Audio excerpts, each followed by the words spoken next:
We're moving to the ACC, a conference that is in a fight with my conference, the Big Ten, for the prize of worst high major conference this season, depending on who you ask. If you ask RC, if you ask me, we'll give you a different answer.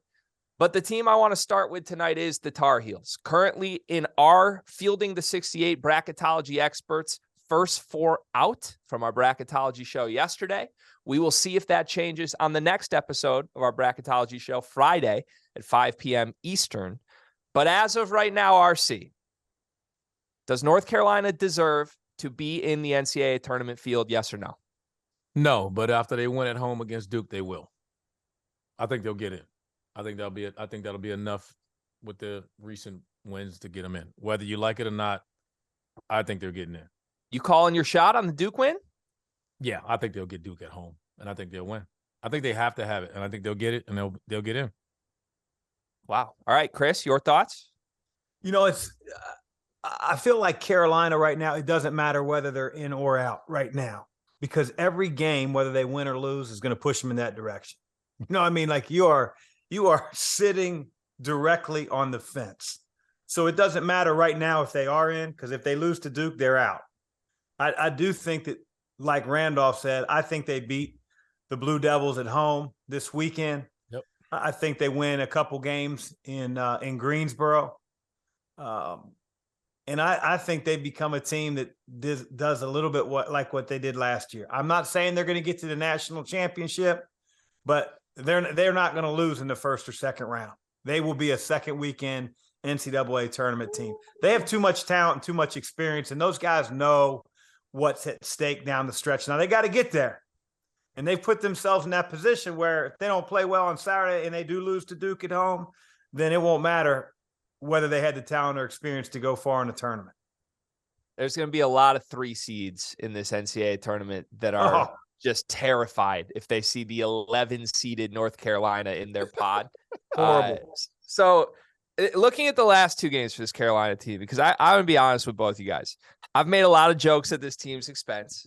I made a lot of jokes at this team's expense last year. As you just learned in the commercial break, I'm wrong quite a bit. I get to make takes, and often my takes are wrong on this very show. I don't know how you build a winning team consistently around the type of shots that this backcourt takes. Like, I just don't know what you're getting night in and night out. When I look at their last 2 games, 10 for 22 from 3 as a team at home against Virginia. And they follow that up with another stellar shooting performance against Florida State, 14 for 29 from 3-point range. How much of this quote-unquote turnaround is simply the ball's going through the net at an unsustainable rate compared to what they've been for the better part of a season and 3 quarters, RC? I think that's the biggest difference. I mean, when you're struggling, obviously you got to be better defensively. They've shown they can defend in spurts when they've needed to. The biggest difference is they're not shooting the ball as well as they did a year ago. That's their biggest issue. You take away Brady Manick in his ability and the amount of threes he made. I think he shot, might have been 90 threes he made a year ago at a 41% clip. I said this before, Leaky Black shot 40% in ACC play a year ago. And then those guards were 37 and 36. Now they're 29 and 30. They're in the low 30s. So this team is just, when they're making shots, they're good, and when they're not, they're bad. And I think the exciting thing, if you're a Carolina fan, was they finally put together a decent basketball game on the road. They've played good at home. They've won at home. They just hadn't won a game on the road. And that's the part of where getting to a tournament where it's a neutral site, not many teams, fans travel. So like Chris said, they're going to get into the tournament and you're going to be like, damn, where this team been?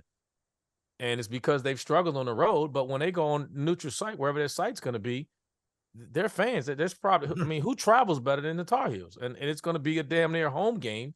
And you're going to get, and then you're going to look up. And like we said, they're going to be playing. And right there in the game, 5 minutes to go to freaking Houston. And everybody's going to be like, where the hell did this come from? Like, that's the talent and experience that this team has. And it wouldn't surprise me, as frustrating as people is. And it'll drive you nuts, but that's just facts. They just play better at home. Yeah, they won't be a Cinderella story when they're, looking in the Elite Eight, trying to get to the Final Four. their ability level, and I'm talking specifically about RJ Davis and Caleb Love, is as good as any guards in the country. And their percentages are indicative of the bad shots they take. Yep. But understand that they have the ability to create some shots that some of the guys they're playing against can't do. And I just think that, and I'm not saying it's right, but as the higher the stakes go, the bigger the game becomes. Those guys have been in those moments before.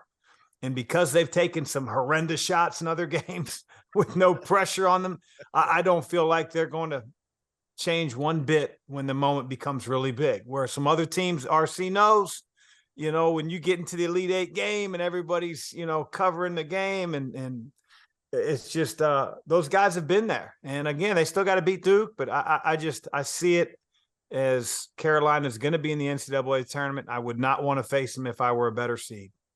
Yeah. I just pulled a pretty crazy number. I didn't know this going into what I was looking up, but Pete Nance, I've alluded to him as Brady Manick's stunt double this year. Like they're just trying to force him into that role. I don't know that that's his game. He's more of a playmaking five, right? Well, in the last 2 games, this little win streak, he's made 7 3-point shots. In the entire months of January and February combined before the last 2 games, he had made 7 3-point shots for North Carolina. So if that's here to stay, I'm in. If it's not here to stay, I'm a little more skeptical. We'll wait and see.